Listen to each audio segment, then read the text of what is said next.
students in order to establish the idea of nation building, growth and progress. Our Honorable Prime Minister has formally launched many programs, and now India is undergoing a positive transformation under his able leadership. Our Honorable Prime Minister has urged people to become Viksit Bharat ambassadors and has said that it is an ideal way to spread the message and fulfill our mission of making India a developed nation by 2047. I am so proud to say that Vistas is also a part of this initiative. I welcome everybody once again to this event. Thank you.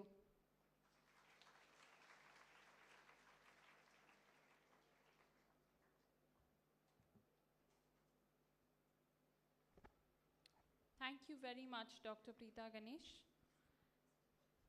Now, before we move further, it is important for us to recognize the magnanimous personality that we have with us today. Today, as chief guest, we have Srimati Nirmala Sitharamanji. I'm really happy to be amongst you today and to discuss the most important program and one of the widest public participation program, not only across India but across the world, that is the Viksit Bharat Ambassador Program. We are here to talk to you about something very important, how we can all help make our India a better and a more developed country by the good things that higher secondary முடிஞ்ச உடனே வந்து சேர்ந்த போது எந்த கோர்ஸில் அவங்களுக்கு interest இருக்குன்றதை கூட யோசித்து அதன் மூலமாக இங்கே திட்டத்தை போட்டு யூனிவர்சிட்டி கிராண்ட்ஸ் கமிஷன்லேருந்து பெர்மிஷன் எடுத்து நல்ல ஒரு கல்வி வேல்யூ சிஸ்டம்ஸோடு நடத்துகிற அந்த இன்ஸ்டிடியூஷனுக்கு நான் நன்றி தெரிவித்துக்கொள்கிறேன். இன்றைக்கி யூஷுவலாக போன தரம் வந்ததை பற்றி பேசினாங்க. மிகவும் ஆர்வத்தோடு போன தரம் கான்வகேஷனுக்கு வந்து சேர்ந்தேன். நல்லா இருந்தது ஒரு ப்ரோக்ராம். அப்போ இந்த ஆடிட்டோரியமில் நடக்கல, வெளியில் ஒரு பெரிய ஷாமியானா போட்டு நடத்தினீங்க.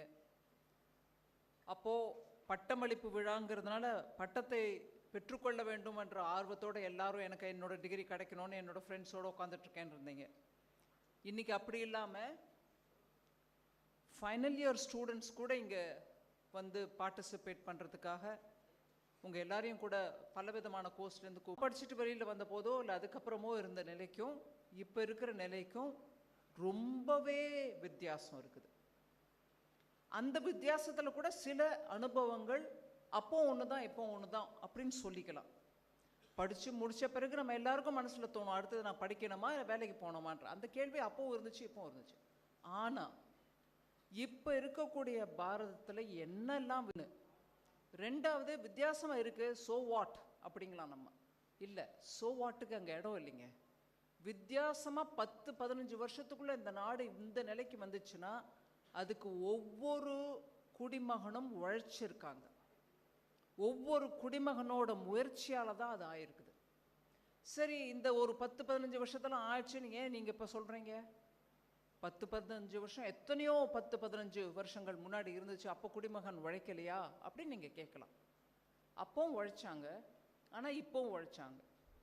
ஆனால் இப்போ அவங்க உழைக்கும் போது அந்த உழைப்புக்கு உதவக்கூடிய விதத்தில் அரசும் செயல்பட்டுச்சு. அரசு சரிப்பட்ட ஒரு பாலிசி எடுத்துகிட்டு வந்தால் தான் சரி இன்றைக்கி படிக்கணும். ஜெயின் ஐயா பேசும்போது சொன்னாங்க, இத்தனை வருஷத்துக்கு ஒரு மாதத்துக்கு ஒரு காலேஜ் செட்டப் பண்ணுறோம், 1000க்கும் மேற்பட்ட ஒவ்வொரு மாதமும் சீட்டு மெடிக்கல் சீட்டுக்கு இன்க்ரீஸ் பண்ணிட்டு வரோம், நிறைய டாக்டர்ஸ் இந்த நாட்டில் வேணும், நர்சஸ் நிறைய வேணும் இந்த நாட்டில். சரி, இந்த நாட்டில் மாத்திரம் வேணுன்றது இல்லை, வெளிநாட்டில் கூட நம்ம நர்ஸுகளை விரும்பி கூப்பிடுறாங்க, வாங்க நீங்கள். அதுக்கு அந்த நர்ஸுகளை நல்ல படிப்பு நல்ல கோர்ஸு நடத்தி அவங்களுக்கு சர்டிஃபிகேட் கொடுத்து வெளிநாட்டுக்கு போகிறேன்னா அந்த நாட்டுடைய பாஷையும் கற்றுக் கொடுத்து அவங்கள அனுப்புகிறோம். ஸோ இப்படியாக அரசும் மக்களுடைய முயற்சிக்கு ஏதுவாக அதுக்கும் உபயோகப்படக்கூடிய விதத்தில் அரசு செயல்பட்டால் நம்மளோட முயற்சிக்கு பலன் இன்னும் அதிக விகிதத்தில் கிடைக்கும். அதுதான் இந்த 10 வருஷத்தில் பிரைம் மினிஸ்டர் மோடியோடைய தலைமையில் நடந்துட்டுருக்கு. அதை எடுத்து சொல்லணும். சரி இது பிரைம் மினிஸ்டர் மோடியோட தலைமையில் எங்கேயோ நடக்குது அப்படின்னா அங்கே மாத்திரம்னு இல்லை, நாடு முழுவதும் நடக்குது. சில சமயம் தமிழ்நாட்டில் மாத்திரம் என்ன நடந்துச்சு அப்படின்னு நம்ம நேரோ மைண்டடான்னு நான் சொல்லலை, நேரோவாக நம்ம நாட்டை பற்றி மாத்திரம் நம்ம யோசிச்சா போதும், பக்கத்தில் இருக்கிறதோ வடக்கே இருக்கிறதோ கிழக்கே இருக்கிறதோ பற்றி நம்ம கண்டுக்க வேண்டாம், நம்ம விடக்கூடாது. ஏன்னா நம்ம மக்களும் அங்கேயும் இருக்காங்க, அவங்களும் இங்கே இருக்காங்க. நம்ம படித்த பிறகு நம்மளுக்கு அங்கே ஒரு நல்ல ஒரு வாய்ப்பு கிடைச்சா அங்கேயும் போவோம். அதனால் நம்ம நாடு மொத்தம் நல்ல ஒட்டுமொத்தமாக பாரத நாடு முன்னேறணும், அதுக்கு வேணுங்கிற திட்டங்களை சரியாக போட்டிருக்கோமா இல்லையான்னு பார்த்தோம். 10 வருஷமாக நல்ல திட்டங்களை போட்டோம்.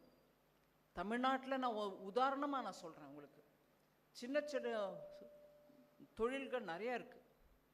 ஆனால் அதுக்கு ஏதுவாக ஒரு பெரிய நான் உதாரணத்தை எடுத்துக்கிறது, ஏன்னா நான் அங்கே இருந்த அந்த டைமில் டிஃபென்ஸ் மினிஸ்ட்ரியில் அந்த உதாரணத்தை முன்காட்டியாக உங்களுக்கு வைக்க விரும்புகிறேன்.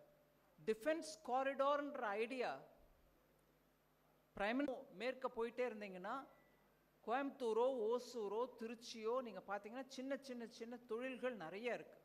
கோயம்புத்தூரில் இன்னைக்கு மாத்திரம் இல்லை, லாஸ்ட் ஒரு 5-6 வருஷமாக ஏற்றுமதி ஹையஸ்ட் வேல்யூ பார்ட்ஸ் ஏற்றுமதி பண்ணுறாங்க. அது கூட வெளிநாட்டில் எங்கேயாவது ஒரு விமானம் பறக்குதுன்னா, நம்ம நாட்டுக்கு வரக்கூடிய விமானமாக இருந்தாலும் சரி, கமர்ஷியல் விமானமோ ஏர்ஃபோர்ஸ் யூஸ் பண்ணுற விமானமோ, அதுக்கான சின்ன பகுதிகளை கூட அவங்க தான் அந்த பார்ட்ஸை பண்ணி ஏற்றுமதி பண்ணுறாங்க.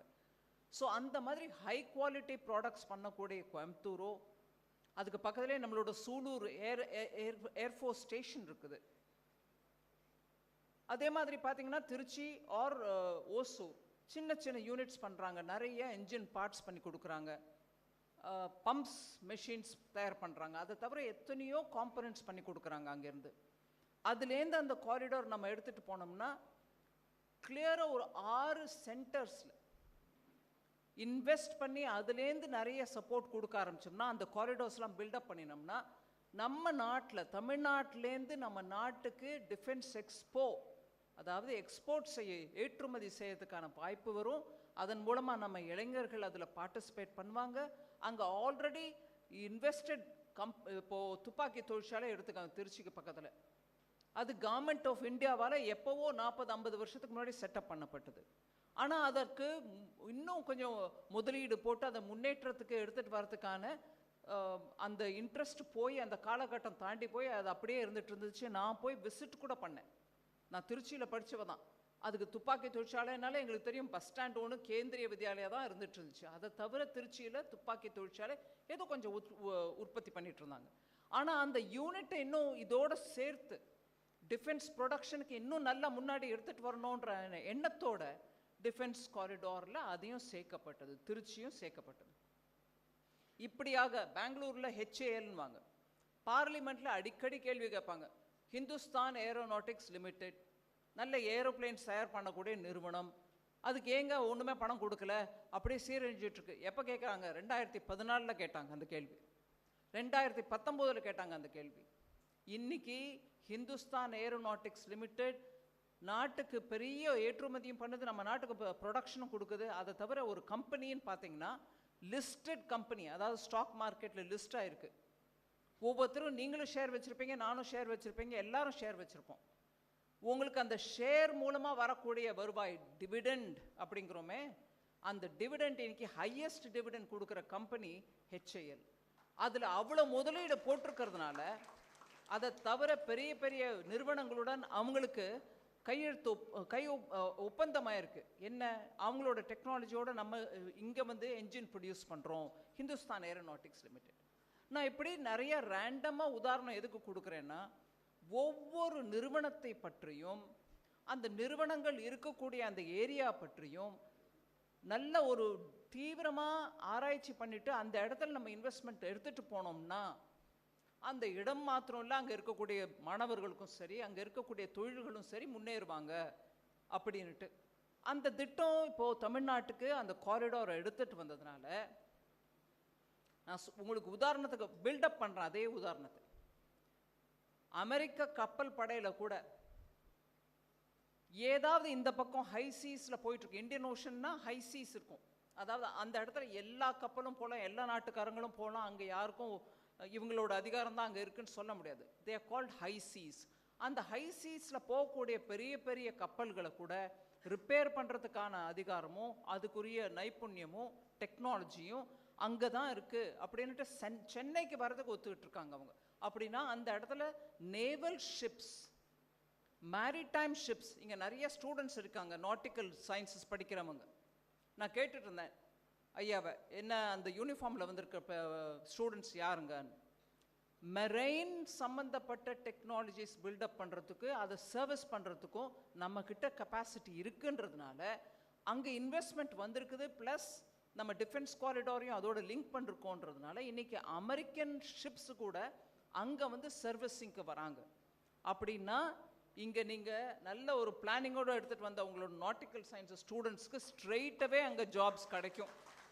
இதற்கான முன்னேற்பாடு திட்டங்கள் எல்லாம் பிரதமர் மோடி அவர்கள் இந்த லாஸ்ட் 10 வருஷத்தில் டிஃபென்ஸ் காரிடார் வந்ததுலேருந்து அதற்கான முயற்சி எடுத்ததன் பலனாக இன்றைக்கி அந்த இடம் நல்ல ரெக்கக்னிஷன் வந்திருக்கு. பெரிய பெரிய கப்பல்கள் அங்கே வர ஏற்பாடு பண்ணிருக்கோம்.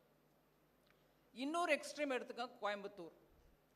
நான் வேணும்னே இந்த ஒரு டிஃபென்ஸ் காரிடார் உதாரணத்தை எடுத்துக்கிட்டு பலவித பாயிண்ட்ஸை டச் பண்ணுறேன். நீங்கள் ஒரு நிமிஷம் கொஞ்சம் பொறுமையாக கேளுங்க. கோயம்புத்தூர் பக்கத்தில் சூலூர் ஏர்ஃபோர்ஸ் ஸ்டேஷன் இருக்குதுன்னு கூட சொன்னேன் உங்களுக்கு. அதை தவிர கோயம்புத்தூரில் என்ஜின் பார்ட்ஸ் பண்ணக்கூடிய பெரிய பெரிய மில்ஸ் இருக்காங்க. அவங்க லக்ஷ்மி மெஷின் டூல்ஸ் உதாரணத்துக்கு நான் பேர் எடுக்கிறேன். அவங்க எப்பேற்பட்ட கிளாஸ், வேர்ல்டு கிளாஸ் ப்ராடக்ட்ஸ் பண்ணுறவங்க, அது ஏற்றுமதியும் பண்ணுறாங்க. இப்போது நீங்கள் பார்த்தீங்கன்னா உதாரணத்துக்கு சொல்கிறேன் திருப்பி, இந்தியன் ப்ரைவேட் ஏர்லைன்ஸ் கம்பெனிஸ், நம்மளோட ஏர்லைன்ஸ் பாலிசியும் நல்ல விதமாக ஓப்பன் அப் பண்ணிட்டோன்றதுனால இன்வெஸ்ட்மெண்ட்டும் வரத்துக்கு நம்ம ஏதுவாக பாலிசி எடுத்துகிட்டு வந்திருக்கணுன்றதுனால ப்ரைவேட் ஏர்லைன்ஸ் நிறைய நம்ம நாட்டுக்குள்ளே வந்துட்டாங்க. அவங்க நிறைய ரூட்ஸை கவர் பண்ணுறாங்க. அவங்க ப்ரைவேட் செக்டர்லேருந்து உலகத்திலேயே இல்லாத அளவுக்கு, எந்த நாட்டிலேருந்தும் இல்லை, உலகத்தில் எங்கேயும் இல்லாத அளவுக்கு நம் நாட்டு பிரைவேட் செக்டர் ஏர்லைன்ஸ் கம்பெனிகள் 600க்கும் மேற்பட்ட ஏரோப்ளைன்ஸுக்கு ஆர்டர் கொடுத்துருக்காங்க வெளிநாட்டில். அந்த 600க்கும் மேற்பட்ட ஏரோப்ளைன்ஸ் நம்ம நாட்டுக்குள்ளே நெக்ஸ்ட் ஒரு 1-2 இயர்ஸ்க்குள்ளே வாரத்துக்கு 1 வாரத்துக்கு 2ன்ற மேனிக்கு வந்துட்டே இருக்கும் புது ஏரோப்ளைன்ஸ். எதுக்கு வரும்? நம்மக்கிட்ட இருக்கக்கூடிய கம்பெனிகள், அது நான் பேர் எடுக்க வேண்டாம், உங்கள் எல்லாருக்கும் தெரியும். இங்கே சென்னையிலேருந்து மைசூர் போகிறது, மைசூர்லேருந்து பெங்களூர் போகிறது, சென்னையிலேருந்து டெல்லி போகிறது, விசாகப்பட்டினம் போகிறது, இப்படி நிறைய கம்பெனிங்க ஆப்ரேட் பண்ணுறாங்க. நம்ம எல்லாருக்கும் கூட நம்மளோட பேரண்ட்ஸோட ஃப்ளைட்டில் போகிறோம். 600க்கும் மேற்பட்ட ஏரோப்ளைன்ஸ் நம்ம நாட்டுக்கு வருது. இவங்க ஆர்டர் கொடுக்குறாங்க. ஏன்னா ஏரோப்ளைனில் போகிறதுக்கான டிமாண்டு நம்ம நாட்டில் இவ்வளோ பெருகி இருக்குது. எல்லா மக்களும் போக விரும்புகிறாங்க. கவர்மெண்ட் அதுக்கு ஏதுவோ ஒரு பாலிசி எடுத்துகிட்டு வந்துச்சு. என்னது? அதுக்கு பேர் உடான். உடான்ற பாலிசி என்னங்க? ஒரு சாமானியப்பட்ட கிராமத்தில் இருக்கிறவர் கூட, ஐயா பிரதமர் எப்போதும் சொல்வார், ஹவாய் செப்பல் போட்டுட்டு இருப்பான் அவன், ஆனால் ஏன் அவரு அந்த ஏழை குடிமகன் நம்ம நாட்டில் ஃப்ளைட்டில் போக முடியாதா? அதனால நான் உடான் அப்படின்னு ஒரு ஸ்கீம் எடுத்துகிட்டு வரேன். அந்த ஸ்கீம் மூலமாக சின்ன சின்ன ஏர்போர்ட் நம்ம நாட்டில் எத்தனையோ இருக்குது, பின்தங்கிய பகுதிகளில் கூட இருக்குது. அதை சின்ன ஏர் ஸ்ட்ரிப்பை மாத்திரம் மாற்றிட்டு அங்கேருந்து பக்கத்தில் இருக்கக்கூட ஒரு பெரிய ஏர்போர்ட்டுக்கு அவங்கள கூட்டிகிட்டு வந்துட்டா, அங்கேருந்து ஒரு சீப் ஏர்லைன் போட்டு அவங்க திருச்சிக்கோ மதுரைக்கோ சென்னைக்கோ வந்துட்டாங்கன்னா, இல்லை கோயம்புத்தூர் போய் சேர்ந்துட்டாங்கன்னா, அங்கேருந்து இன்னும் வேறு ஏதாவது டெஸ்டினேஷனுக்கு போகிறதுக்கு வாய்ப்பு இருக்கும். அது அவங்களோட ஊருக்கு பக்கத்தில் இருக்கக்கூடிய சின்ன ஏர்போர்ட்லேருந்தே அதை நடைமுறைப்படுத்தப்படலாம் அப்படின்றதுனால அந்த உடான் ஸ்கீம் எடுத்துகிட்டு வந்தார். அந்த உடான் ஸ்கீம் மூலமாக இன்றைக்கி பார்த்தீங்கன்னா நாட்டில் எப்போதும் ஏரோப்ளேனில் ஏறாதவங்க கூட அதன் மூலமாக வந்துட்டு அங்கேருந்து வேறு ஒரு ஊருக்கு போகிறாங்க. இன்றைக்கி அயோத்தியாவில் ராமர் கோவில் ஓப்பன் ஆகிருக்கு, நான் அங்கே போகணும்னு பார்க்குறவங்களுக்கு கூட சேலம்க்கு பக்கத்தில் இருக்கிற ஊரோ இல்லை கும்முடிப்பூண்டி பக்கத்தில் இருக்கிற ஊர்லேருந்தோ வந்து ஃப்ளைட்டில் ஏறி போக முடியுது. 600க்கும் மேற்பட்ட புது ஏரோப்ளேன்ஸ் வருதுன்னா அதை நடத்துகிறவங்க யார்? பைலட்ஸ். அதை மெயின்டைன் பண்ணுறவங்க யார்? என்ஜினியர்ஸ். அதை கிரவுண்ட் ஸ்டாஃப் மூலமாக அதை சரியாக பார்க் பண்ணுறதோ இல்லை அதுக்கான கிரவுண்ட் லெவல் ஆக்டிவிட்டீஸ் பண்ணுறதோ அதெல்லாம் பண்ணுறது யார்? நம்மளுடைய இளைஞர்கள் தானே. அவங்களுக்கு தானே வேலை வாய்ப்பு வரப்போகுது. எப்பேற்பட்ட பாலிசி அரசு எடுத்துட்டு வந்ததுனால இன்னைக்கு பிரைவேட் செக்டர் மூலமாக அவங்களுக்கு நம்பிக்கை இருக்குது, நம்ம நாட்டில் இந்த பிஸ்னஸ் நல்லா நடக்கும் அப்படின்றதுனால அவங்க 600க்கும் மேற்பட்ட உலகத்தில் ஒரு நாட்டில் கூட இன்னைக்கு தேதிக்கு எல்லாரும் மந்த நிலையில் இருக்காங்க. நம்ம தான் fastest growing economy. Fastest growing எக்கானமின்றதுனால எல்லா தரப்பட்ட செக்டர்லையும் அந்த ஃபாஸ்டஸ்ட் க்ரோயிங்கோட அடையாளம் கண்ணில் படுது. இதுவும் க்ரோ ஆகுது, அதுவும் க்ரோ ஆகுது, அதுவும் க்ரோ ஆகுது, இதனால அது அப்படிங்கிற முறையில் எல்லாரும் ஒரு சங்கிலி தொடரா முன்னேற்ற பாதையில் போயிட்டுருக்கோம். இதற்கு வேணுமான ஸ்கில்ஸை எல்லாருக்கும் கொடுக்கணும். இன்னைக்கு வேல்ஸில் பண்ணுறீங்க, நல்லா வேலை வாய்ப்புக்கு வேணுங்கிற அளவுக்கு எந்தெந்த கோர்ஸுக்கு நம்ம அடித்தளம் போடணுமோ அந்த கோர்ஸை எடுத்துகிட்டு வந்து இங்கே பிள்ளைகளுக்கு கற்றுக் கொடுக்குறாங்க. இதற்கான அந்த நியூ எஜுகேஷன் பாலிசியும் அதனால தான் எடுத்துகிட்டு வரப்பட்டது. அந்த பாலிசி மூலமாக ஒரு கோர்ஸ் பண்ணுறவங்க இன்னொரு கோர்ஸில் இன்ட்ரெஸ்ட் இருந்தால் அதுலேருந்து கூட ஒரு பேப்பரை பண்ணிக்கலாம். நான் ஒரு மியூசிக்கும் பண்ண விரும்புகிறேன், ஏன்னா அது எனக்கு நல்ல ஒரு டேலண்ட் இருக்குது என்கிட்ட, அதையும் பண்ணிக்கங்க. இல்லை ஸ்போர்ட்ஸில் இன்ட்ரெஸ்ட் இருக்கா, ஸ்போர்ட்ஸில் முன்னுக்கு வாங்க, அதோட மார்க்கும் உங்களோட கோர்ஸில் சேரும். இப்படியாக நியூ எஜுகேஷன் பாலிசியை ஃப்ளெக்சிபிளாக பண்ணி யாருக்கு எதில் இன்ட்ரெஸ்ட் இருக்கோ, எதில் திறமை இருக்கோ அதில் அவங்க வளரணும். திறமையோடு வளர்ந்தால் தான் இந்த நாடு முன்னேறும். எல்லாரும் முன்னேறினா தான் இந்த நாடு இன்னும் இல்லை ஃபாஸ்ட்டாக முன்னேறும். சரி, இந்த விகசித் பாரத்ன்னு சொல்லிட்டே இருக்காங்களா, அது என்னங்க? ஹிந்தியில் விகசித், சன்ஸ்கிருத்தில் விகசித் அப்படின்னா முன்னேற்றம் அடைந்த அப்படிங்கிறது தான் அங்கே வார்த்தை. ஏங்க முன்னேற்றம் அடைந்தேன்னு சொல்லணும்? நம்ம இன்னைக்கு தேதிக்கு நம்ம நாட்டிலேருந்து நம்மளுடைய திறமைகளோட நம்ம எங்கே போகிறோம்? நல்ல டெவலப்டு கண்ட்ரிஸை பார்த்துட்ருக்கோம். அங்கே போனால் நல்ல வேலை வாய்ப்பு கிடைக்கும், நல்ல சம்பளம் கிடைக்கும். அதை உழைச்சி சம்பாதிச்சு நம்ம வீட்டுக்கு அனுப்பினா நம்ம அம்மா அப்பா முன்னேறுவாங்க. அவங்களுக்கு சுகமான ஒரு சீனியர் சிட்டிசன் ஸ்டேஜுக்கு வந்தபோது அவங்களுக்கு நம்ம பணம் கொடுத்து அனுப்பினா அவங்களும் நல்லா இருப்பாங்க. நானும் என் குடும்பத்துக்கோசம் சில இன்வெஸ்ட்மெண்ட் பண்ணலாம் அப்படின்னு நினச்சிட்டு தான் நம்ம போகிறோம்.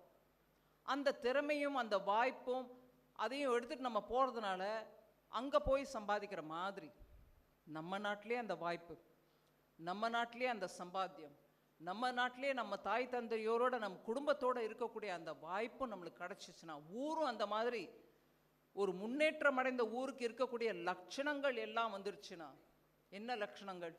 நல்ல ரோடு இருக்கணும், நல்ல கனெக்டிவிட்டி இருக்கணும், நம்ம ஊர்லேருந்து வேற ஒரு ஊரில் இருக்கிறவங்களோட தொடர்பு கொள்றதுக்கு வசதியாக இருக்கணும், ஒரு ஊர்லேருந்து இன்னொரு ஊர் போகிறதுக்கான ரோடோ ரயிலோ மெட்ரோவோ ஏரோப்ளேனோ வசதி இருக்கணும், நம்ம பணத்துக்கு வேல்யூ இருக்கணும். இன்றைக்கி $1 அப்படின்னா அவன் என்னெல்லாம் வாங்குறான், அந்த $1 மாதிரி நம்ம ரூபாயும் நல்ல வேல்யூவோடு இருக்கணும். ஊரில் கிடைக்கக்கூடிய பொருள் எல்லாம் நம்ம ஊர்லேயும் கிடைக்கணும். நல்ல பிள்ளைங்களுக்கு நல்ல ஸ்கூல் இருக்கணும், நல்ல ஒரு மெடிக்கல் ஃபெசிலிட்டி இருக்கணும். இங்கேருந்து நம்ம எங்கே போக விரும்பணுமோ அங்கே போக விரும்பணும்.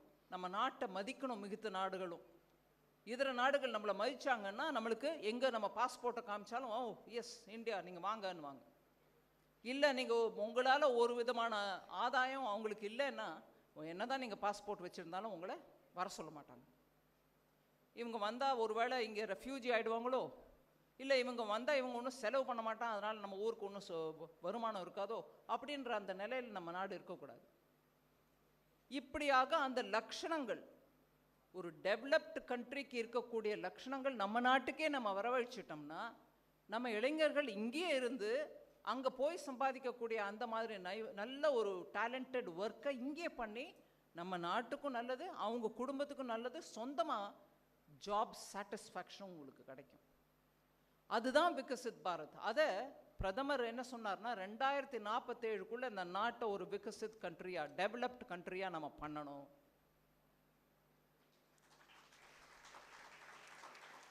2047 நம்ம நாடு முன்னேறி அந்த முன்னேற்றம் அடைந்த நாடுகளில் ஒன்றா இருக்கணும்னா என்ன, 20 வருஷம் 25 வருஷம் தான் நம்மளுக்கு இருக்க ஒரு சின்ன விண்டோ. அந்த 25 வருஷத்தில் நம்ம பண்ண வேண்டிய முயற்சி எப்பேற்பட்ட முயற்சியாக இருக்கணும். அந்த 25 வருஷத்தில் வெளிநாடுகள்லாம் கூட நம்மளை பார்த்து இப்போவே ஆச்சரியப்படுறாங்க. கோவிதில் எல்லாரும் அவஸ்தைப்பட்டாங்க, ஆனால் நம்ம சீக்கிரமாக வெளியில் வந்துட்டோம். நம்ம சீக்கிரமாக வந்ததோடு இல்லாமல் ஃபாஸ்டஸ்ட் க்ரோயிங் கண்ட்ரியா போன வருஷமும் இருக்கும், இந்த வருஷமும் இருக்கும், அடுத்த வருஷமும் இருக்க போகிறோன்றது எல்லாரும் சொல்கிறாங்க. நம்ம சொல்கிறத விட்டுருங்க. அவங்களால இருக்க முடியல. அப்படி இப்படியாக நம்ம முன்னேற்றம் அடையறதுக்கான எல்லா விதமான கதவுகளையும் திறந்து விட்டோம். இப்போ நம்ம எல்லாரும் அதை நோக்கி பயணம் செய்ய வேண்டியதே நம் முன் இருக்கக்கூடிய ஒரு கடமை. இதில் உங்கள் கான்ட்ரிபியூஷனும் இருக்கணும். கவர்மெண்ட் மாத்திரம் நல்லா பண்ணிக்கிட்டே போனால் போகாது. அந்த நல்லா பண்ணுறது என்ன, அந்த திட்டங்களும் அது இதையும் வழிவகுத்த போது அது மக்களுக்கு உபயோகமாக இருக்கான்றது நீங்கள் தான் எடுத்து சொல்லணும். எடுத்து சொல்கிறதோடு இல்லாமல் அவங்க பேசின போது சொன்னாங்க, நீங்கள் இதில் எப்படி பங்கேற்பீங்க? நாங்கள்லாம் இளைஞர்கள் இப்போ தான் படிச்சுட்டு வெளில வந்திருக்கோம், எங்களுக்கு இன்னும் படிக்கணும், இல்லை வேலைக்கு போகணும், இதில் போய் நாங்கள் எப்படி பங்கேற்கிறது அப்படிங்கிற மனசில் ஒரு எண்ணம் இருக்கலாம். கவலையே இல்லை.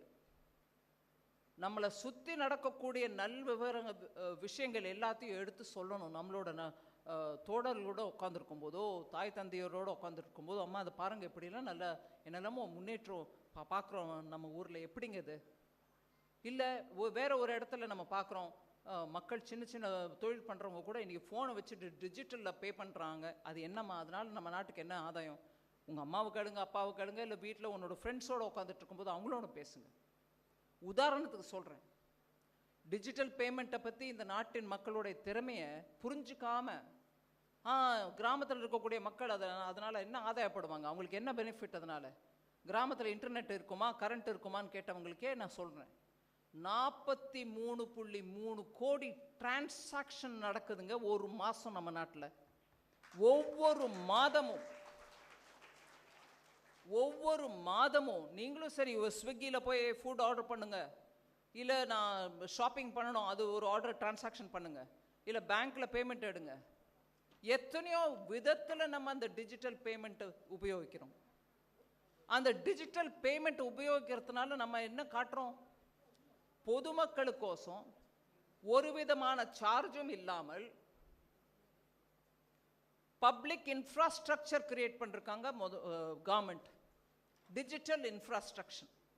அந்த டிஜிட்டல் இன்ஃப்ராஸ்ட்ரக்சர் ஒரு விதமான மக்களுக்கு அதன் மூலமாக சார்ஜ், அவங்க மக்கள் மீது சார்ஜ் போடாமல் நீங்கள் ஃப்ரீயாக உபயோகிக்கிறதுக்கு டிஜிட்டல் இன்ஃப்ராஸ்ட்ரக்சர் தயார் பண்ணினாங்க கவர்மெண்ட். அதில் நீங்களும் பங்கேற்கலாம், பொருள் விற்கிறவங்களும் பங்கேற்கலாம், பொருள் வாங்குவர்களும் பங்கேற்கலாம். அதை தவிர நீங்கள் பேமெண்ட்டுக்கும் பங்கேற்கலாம். அந்த மாதிரி நிறைய விதத்தில் அந்த டிஜிட்டல் இன்ஃப்ராஸ்ட்ரக்சர் உபயோகத்துக்கு வருது. இன்றைக்கி அதில் நடக்கக்கூடிய டிரான்சாக்ஷன் ஒவ்வொரு மாதமும் 43 கோடிக்கு மேலே டிரான்சாக்ஷன்ஸ் நடக்குது. ஒரு நபர் 3 பண்ணுறாரோ, ஒவ்வொரு நபர் 1 பண்ணுறாரோ, 43 கோடி டிரான்சாக்ஷன்ஸ் ஒவ்வொரு மாதம் நடக்குது. இது எப்படி இவ்வளவு தூரத்துக்கு வந்துச்சுன்னா, அதை ஸ்கேல் அப் பண்ணுறதுக்கான திறமை ஏதோ 10 பேருக்கு மாத்திரம் கிரியேட் பண்ணுறது யார் வேணா பண்ணிடுவாங்க. ஆனால் நாடு முழுவதும் எல்லாரும் ஒரே சமயத்தில் இத்தனை பேர் உபயோகிச்சுக்கிறதுக்கு அது நல்ல பலமான ஒரு சிஸ்டமாக கிரியேட் பண்ணி எல்லாருக்கும் அதுக்கு ஆக்சஸ் கொடுத்து எந்த மொழியில் வேணுமோ அந்த மொழியில் உபயோகிச்சுக்கோங்கன்னு சொல்லி அதுக்கு சார்ஜ் போடாமல் நடத்துனதுனால நம்ம நாடு ஒரு டிஜிட்டல் இன்ஃப்ராஸ்ட்ரக்சரில் முன்னோடி நாடாக இருக்கு. வெளிநாடுகள் கேட்குறாங்க, எப்படி இதை பண்ணிட்டீங்க? பாமர மக்கள் கூட இதை உபயோகப்படுத்துறாங்கன்னா எப்படி பண்ணீங்க இதை? இந்த மாதிரி நிறைய அடுத்த 25 ஆண்டுகளுக்கு தேவைப்படக்கூடிய அடிக்கல் நாட்டப்பட்டிருக்கு. அடிக்கல் நாட்டியாச்சு. இதை நம்ம உபயோகிச்சுக்கிட்டு அதை தவிர நம்மளை சுற்றி இந்த மாதிரிலாம் நடக்கிறதுங்கிறத பார்த்துக்கிட்டு மக்கள்கிட்ட பேசி, நம்ம நண்பர்களோட பேசி, நீங்களும் அதில் பங்கேற்கலாம் அப்படிங்கிற அந்த விஷயத்தை நான் எடுத்து சொல்ல விரும்புகிறேன். You can be a participant in it. எஃபர்ட்லெஸ்ஸாக பெரிய முயற்சி எடுக்க தேவையில்லை. 4 விஷயங்கள் நீங்களாம் படிச்சிருக்கீங்க, காலேஜுக்கு வந்திருக்கீங்க, நல்ல யூனிவர்சிட்டியில் இருக்கீங்க, எத்தனையோ விஷயம் படிக்கிறீங்க. படித்த விஷயத்தை நீங்கள் உங்களிடையே பேசிக்கிட்டீங்கன்னா இன்னும் 4 விஷயம் நம்மளுக்கு புரியும். அது புரியறதுனால ஒரு பாசிட்டிவிட்டி வருது நாட்டில். ஆஹா, நம்ம நாடு கூட இவ்வளோ தூரம் வந்துருச்சா, 25 வருஷத்தில் நம்ம முன்னேற்றம் அடைந்த நாடுன்னு அடைவோன்னு பிரதமர் சொல்கிறாரு, அடைய முடியுமா அப்படின்னா இதெல்லாம் படிச்சிங்கன்னா உங்களுக்கு புரியும் எத்தனை முன்னேற்றம் அடைஞ்சிட்ருக்கு, அதில் நம்மளும் பங்கேற்கணும்னு. அப்படி பங்கேற்று நீங்களும் அதை பற்றி பேசுனீங்கன்னா ஒரு பாசிட்டிவ் என்வாயர்மெண்ட் வரும். அப்போ நீங்கள் விகசித் பாரத்தோட அம்பாஸ்டர் தெரியாமலோ தெரிஞ்சோ நீங்களும் அம்பாஸ்டர் ஆயிட்டீங்க. அதை தான் நான் உங்ககிட்ட முன்ன வைக்க விரும்புகிறேன். அதனால் நம்ம ஒவ்வொருத்தரும் கூட நம்மளை சுற்றி இருக்கக்கூடிய என்னெல்லாம் நல்லது நடக்குதோ, அதே மாதிரி அதனால் உபயோகம் நம்ம எல்லாருக்கும் எப்படியெல்லாம் ஏற்படுதோ, அதே மாதிரி இன்னும் என்னெல்லாம் நடக்கணுமோ அதெல்லாம் பற்றி எடுத்து பேசினோம்னா நம்ம நாடு உங்களுடைய ஆதாரத்தில், இளைஞர்களுடைய ஆதாரத்தில், இங்கிலீஷில் சொல்லுவாங்க ஆன் யோர் ஷோல்டர்ஸ், உங்களுடைய முயற்சியால் இந்த நாடு 2047 நல்ல ஒரு டெவலப்ட் கண்ட்ரியாக ஆகிறதுக்கான முழுமையான வாய்ப்பு இருக்குது. அந்த வாய்ப்பை நம்ம இந்த முறை போக விட்டுறக்கூடாது. இதுக்கு முன்ன கூட 2 முறை அந்த மாதிரி வாய்ப்பு நம்ம நாட்டுக்கு கிடச்சிச்சு. ஆனால் பலவித காரணங்களால் நம்ம அதை சரியாக உபயோகிச்சுக்கல. இப்போது அந்த வாய்ப்பை தவற விடாமல் நல்ல விதமாக நம்ம எல்லாரும் கூட நம்ம சுற்றி நடக்கக்கூடிய மெடிக்கல் காலேஜோ, இன்ஜினியரிங் காலேஜோ, ஹாஸ்பிட்டல்ஸ் கட்டுறதோ, எய்ம்ஸ் ஒவ்வொரு மாநிலத்துக்கும் எடுத்துகிட்டு போகிறதோ, அதை தவிர ஸ்பெஷலிசம் இப்போ பாருங்கள், ப்ரொடக்ஷன் லிங்க்டு இன்சென்டிவ் ஸ்கீம்னு ஒன்று ஆரம்பித்தோம். நீங்கள் இன்வெஸ்ட் பண்ணி ப்ரொடியூஸ் பண்ணக்கூடிய ஒவ்வொரு அடிஷ்னல் ப்ரொடக்ஷனுக்கும் ஒரு இன்சென்டிவ் கொடுக்குறோம். முதல்ல இன்வெஸ்ட் பண்ணுங்கள், அது நல்லா பெருசாக பண்ணுங்கள். பெருசாக பண்ணுறதோடு இல்லாமல் உங்களுக்கு அந்த ஏரியாவில் திறமை இருக்குன்றதை ப்ரூவ் பண்ணுங்கள். இன்றைக்கி ஆப்பிள் ஃபோன்ஸ் இங்கே ப்ரொடியூஸ் பண்ணுறோம் நம்ம நாட்டில், ஒரு 10 வருஷத்துக்கு முன்னாடி நம்ம கனவுல கூட நினச்சிருக்க முடியாது. அந்த ஹோல் எக்கோ சிஸ்டம் வந்திருக்கீங்க. ஒரு ஆப்பிள் ஃபோனை தயார் பண்ணோன்னா அவங்களோட ஸ்டாண்டர்டுக்கு தயார் பண்ணணும். அதுக்கு கொடுக்கக்கூடிய சப்ளிமெண்ட்ரி பொருள் தயார் பண்ணுறவங்க எல்லாரும் கூட வந்தால் தான் முடியும். அவங்க எல்லாரையும் திட்டமாக பிளான் பண்ணி அவங்களோட பேசி உட்கார வச்சு வர வச்சதுனால தான் இன்றைக்கி நம்ம ஃபோன்ஸ் எக்ஸ்போர்ட் பண்ணுறோம். செகண்ட் லார்ஜஸ்ட் ஃபோன் உங்களுக்கு தெரியும், தமிழ்நாட்டிலே அது செட்டப் ஆகி பெங்களூர், தமிழ்நாடு இந்த ஏரியாவில் தான் அதோட டாமினன்ட் ப்ரெசன்ஸ் இருக்குது. இப்படி ஒவ்வொன்றும் பார்த்து பார்த்து பார்த்து நம்ம நாட்டில் எடுத்துகிட்டு வரணும். அதனால தான் இந்த PLI திட்டம். ஒரே ஒரு நிமிஷம் அதை பற்றி உங்களுக்கு சொல்ல விரும்புகிறேன். அது என்ன மாதிரி திட்டம்?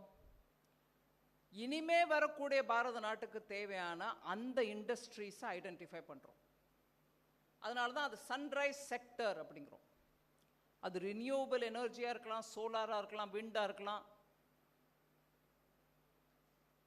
கெமிக்கல்ஸ், நியூ கெமிக்கல்ஸாக இருக்கலாம், அட்வான்ஸ் கெமிஸ்ட்ரின்னு வாங்க, இல்லை ரேர் எர்த்ஸாக இருக்கலாம்.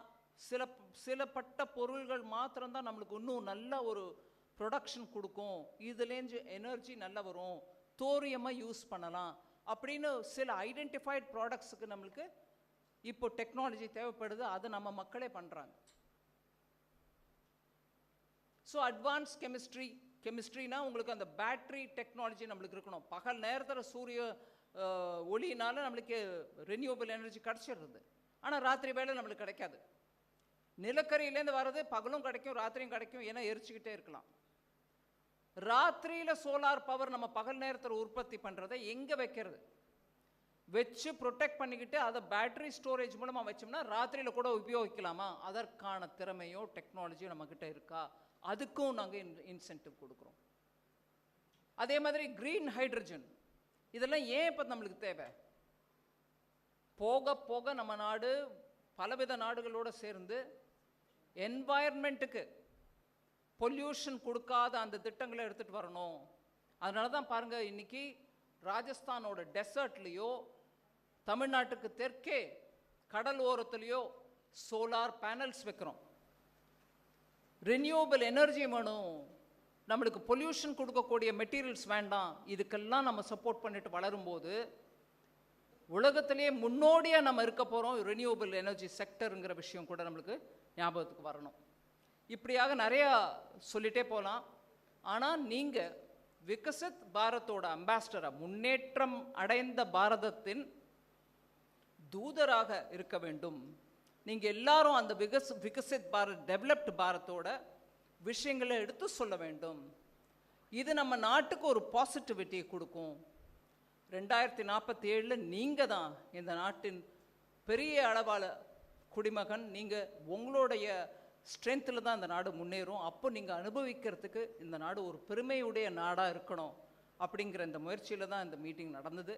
உங்கள் எல்லாருக்கும் இன்றைக்கி வந்ததுக்கான இந்த விஷயங்களை பொறுமையாக கேட்டதற்காக நான் நன்றி சொல்லிக்கிறேன். நீங்களும் அதை பற்றி யோசிங்க, பேசுங்க. ரொம்ப நன்றி.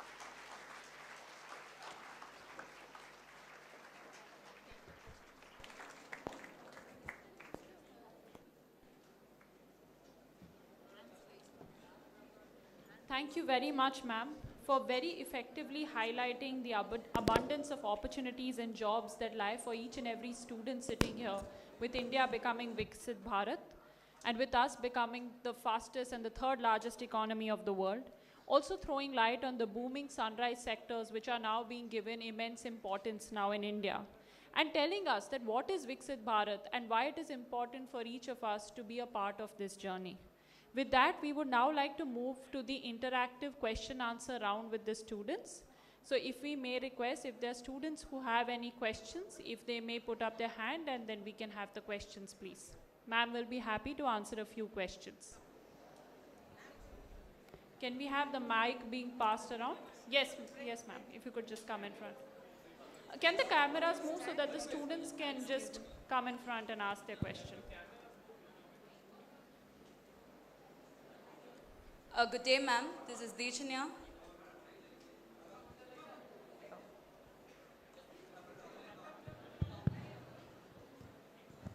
Good day, ma'am. This is Dechanya from Pharmacy Department. So I would like to have your suggestion regarding this aspect, ma'am.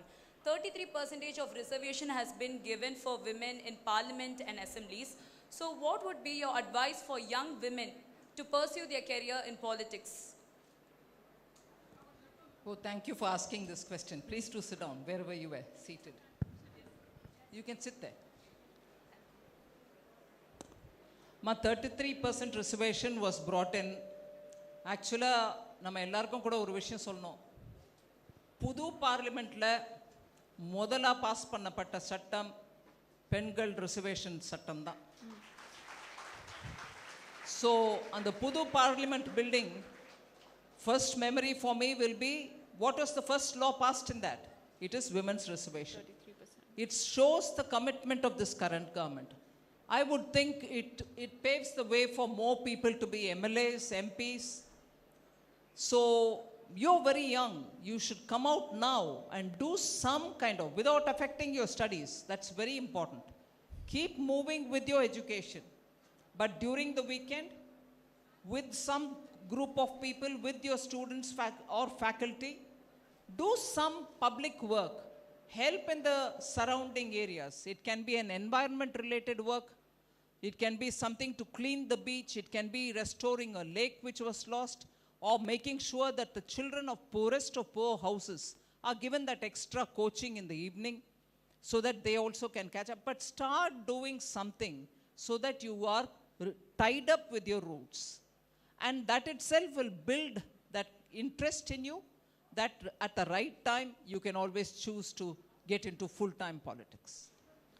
Thank you very much. Thank you, ma'am. Can we have the next question, please? Yes, sir. So, good morning, ma'am. So, I'm Roshan from the Bioinformatics department. So, my question is that... Department? Bioinformatics. Yeah, so my question is that as youth of our country, how can we contribute to Viksit Bharat? I sort of said it earlier. See, I would think among the various things you do, you should among yourselves, without your faculty or the teacher or the management saying, spend at least, say, 1 hour in a week. I'm not asking for too much time. 1 hour in a week. Talk meaningful things among yourselves. You should pick up on things like I just quoted. You're from bioinformatics. There can be others from different other courses. Pick up on a topic here. Hey, what is this government is going on talking about green energy? What is this stuff? என்னங்க இது என்ன இதை பற்றி என்ன பேச நம்மளுக்கு தெரியும். உட்காருங்க, உங்களில் இருக்கக்கூடிய 4 பேர் பேசுங்க அதை பற்றி. Talk among yourselves. Then you'll know where India is positioned in that, where other countries are in comparison. And as a result, you will find there's so much happening which we didn't know about, but so much such interesting things happening, you would also want to know or participate in it. நம்மளுக்கு விஷயம் தெரிய தான் நம்ம அதில் தொடர்போடு அதில் நம்ம இன்னும் கொஞ்சம் நிறைய பண்ண முடியுமோ அப்படின்னு யோசிக்கிறதுக்கான வாய்ப்பு நம்மளுக்கு கிடைக்கும். So spend at least 1 hour among your friends. உனக்கு ஏதாவது தெரியுமாப்பா, இல்லை உங்களோட ஃப்ரெண்டு ஒருத்தருக்கு தெரியும்னா அவரை கூட்டியிருந்த உட்கார வச்சு சொல்லுங்கள். லைட் ஹார்ட்டடாக பேசுங்க, பெரிய இன்டென்சிவ் ஸ்டடி டைம் இல்லை. But it opens up so many doors for you, opportunities, knowledge. You can be confident when you're sitting among people and say, no, please. On this, that country is better than us, we are second only. Or on this, India is much better than 10 other countries. At least உங்களுக்கு அந்த confidence வரும் that we have so much of facts in our hands. You do that, that might open up a lot of things about what we are talking about 2047. That's a wonderful idea, ma'am. And if I may add, I think after those discussions also, if there are some good suggestions that come, they can be submitted on platforms such as MyGov, where we are constantly seeking inputs and suggestions. The next question, please. Good morning, ma'am. This is Yogalakshmi Shakti from MBA department. Now, India is all set to become the 3rd largest economy. What are the opportunities in terms of sectors that youth must pop into? As I said, there are so many different sectors in which India has opened its opportunities out. I can very clearly say in the last 10 years, in fact in the last 5 years, sectors which were never available for Indians have been opened up. For instance, startup is something which all of us talk about. And we think startups deal only with such technologies which are all software related. But I like to tell you, startups today are bringing private sector into space area. You always know that India uses Sriharikota launch பண்ணுவாங்க. இப்போ கொல்லசேகரப்பட்டினம்ல rocket launching கூட வந்திருக்கு. மோடி ஐயா அதை நல்லா சீரியஸாக எடுத்துகிட்டு வந்து லான்ச் பண்ணுங்கன்னு சொல்லி வந்து லான்ச் பண்ணார். இப்படியாக we have the somewhat basic capacity to do things in space. But by opening up this sector for private participants and opening up this sector for startups, giving them assistance, you are now bringing greater opportunities for the space sector through private participation. And in order to strengthen our participation in the vote on account budget, which is not a பெரிய taxation proposal எடுத்துன்னு வந்த பட்ஜெட்டே இல்லை. ஜூலை மாதம் வரைக்கும் சம்பளம் கொடுக்கறதுக்கு தேவையான approval தான் எடுத்தோம் அந்த பட்ஜெட்டில். அந்த அனுமதியை கோரி தான் ஓட் ஆன் அக்கௌண்ட் பட்ஜெட்டுங்கிறது. புது எலெக்டட் கவர்மெண்ட் வர வரைக்கும் சம்பளம் கொடுக்கறதுக்கு அப்ரூவல் வேணுமே, அதை தான் கொண்டு வரோம் அந்த ஓட் ஆன் அக்கௌண்ட்டில். ஆனாலும் அந்த பட்ஜெட்லேயே 1,00,000 கோடி ரூபாய் சயின்ஸ் அண்ட் ரிசர்ச்க்கெல்லாம் கொடுக்கப்படும். அந்த 1,00,000 கோடி ரூபா மூலமாக என்ன ஆகும்? ப்ரைவேட் செக்டரில் புதுசாக R&D மூலமாக ரிஸ்க் எடுத்துக்கிட்டு கொஞ்சம் இன்னோவேஷன் பண்ணுறதுக்கு ரெடியாக இருக்கிறவங்களுக்கு கவர்மெண்ட் மூலமாக பணம் கொடுக்குறோம். நீங்கள் பண்ணுங்கள் அந்த வேலையை, ரிஸ்க் டேக்கிங்காக இருந்தாலும் நாங்கள் உங்களுக்கு அந்த இழப்பீடும் கொடுக்குறோம், நாங்கள் உங்களோட இருக்கிறோம், இந்தாங்க பணம் முன்னோடியே எடுத்துக்கோங்க அப்படின்ட்டு 1,00,000 கோடி ரூபாய் பட்ஜெட்டில் போட்டிருக்கு. ஸோ நீங்கள் அதுக்கெல்லாம் முன்னாடி வந்து if you start doing that kind of research you get that money. And you get the encouragement, and you'll have probably a big jackpot at the end of it if you're coming up with an innovation which is so good. Thank you, ma'am. Can we have the next question?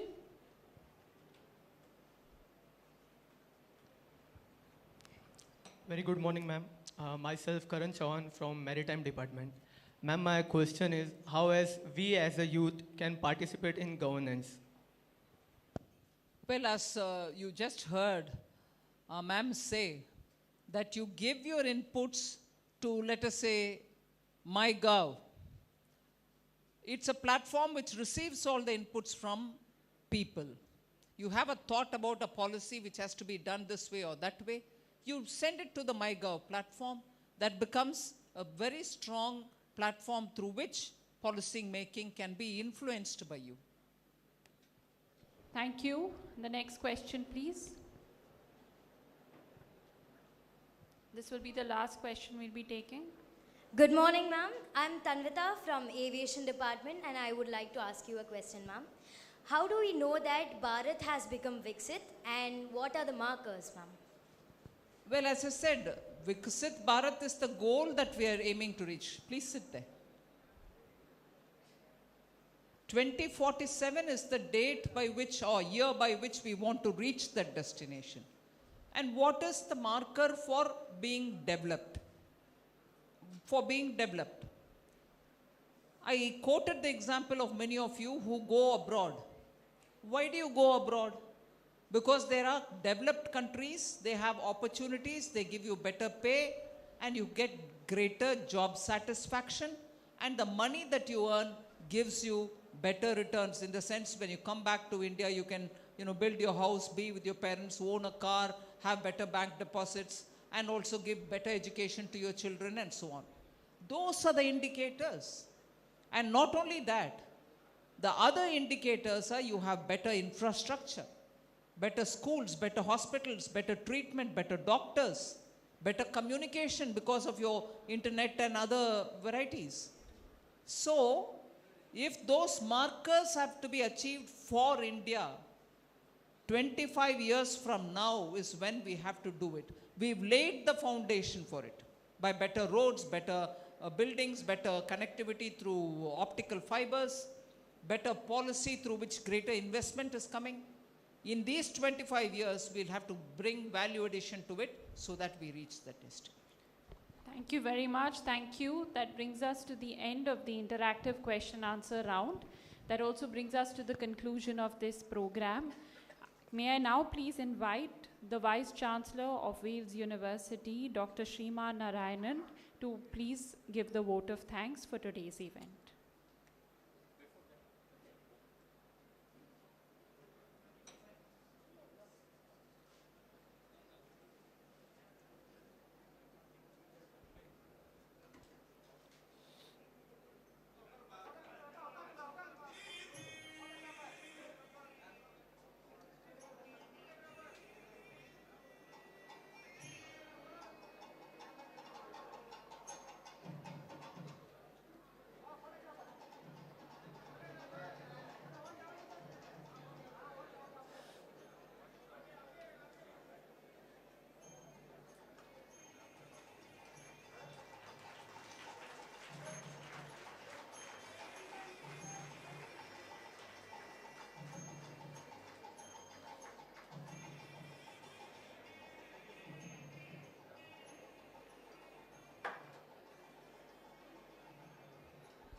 A very good morning to all. Most respected and Honorable Srimati Nirmala Sitharaman Madam, Minister of Finance and Corporate Affairs, Government of India, respected Founder Chancellor of this university, dignitaries on and off the dais, invited guests, faculty members, students, and members from the media and press. It gives me immense pleasure to propose the vote of thanks for this wonderful event. On behalf of Vistas, I would like to extend my heartfelt gratitude to the Chief Guest, Honorable Minister, for gracing us with her presence and selecting our university for the Viksit Bharat Ambassador Program. Her speech has not only enlightened us about the challenges and opportunities that lie ahead, but has also instilled in us a sense of responsibility and determination to contribute towards the development of our nation. We are deeply honored to have had this opportunity to interact with you. Thank you very much, Madam. I also thank our Chancellor and other dignitaries for their participation in this program. Dear students, thank you very much for your active participation and engaging questions during the session. Your curiosity and enthusiasm have truly made this interaction insightful and impactful. I sincerely thank members from the press and media for amplifying the significance of this event with their coverage. I extend my gratitude once again to the organizers and our faculty members and students for making this event a success. Let us continue to foster such meaningful dialogues and contribute to the growth and development of our nation. Thank you. Thank you very much. Thank you, sir. For our friends who are joining from the media, there will be a media interaction, but that will be happening in the opposite block. The interaction will not be happening there. In the conference hall in the opposite block is where the interaction will be happening. Now, if I may request everybody to rise for the national anthem.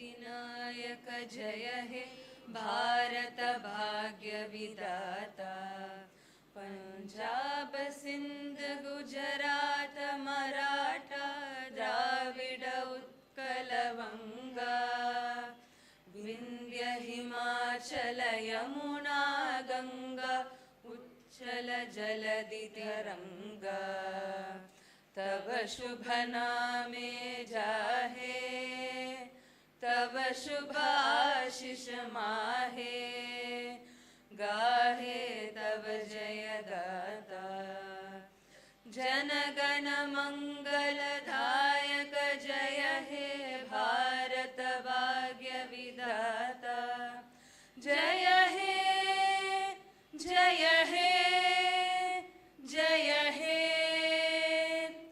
जय जय जय जय हे